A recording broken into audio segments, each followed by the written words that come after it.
राम राम भाई लोग। देखी जा हमनी के सब कोई धोबीघटवा मोड़ पर पहुंचल बन जे भाई लोग। जा हमनी के रिपुंजे के इंतजार करता नहीं जा।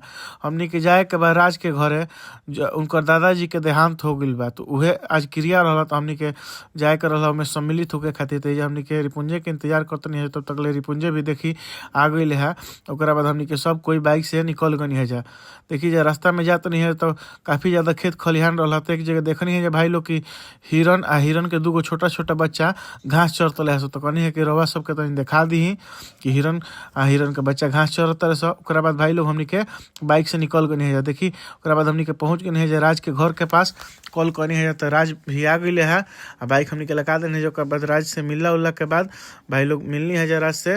ओकरा बाद राज हमनी के अपने ले जाके द्वार पर बैठौले है। हमनी के बैठल रहा आदमी, पूजा अभी स्टार्ट होके में तनी टाइम रहला। तब तक कहले है कि चलो भैया तो हम लोग हम घुमा ले आओ तनी अपन खेत के तरफ से। तो हमनी के राज अपन खेत के तरफ लेके चल दिल है। देखिए खेत के तरफ बड़ा ही अच्छा सीन देखे के मिलल है, बड़ा ही अच्छा लागता भाई लोग, एकदम खुला खुला।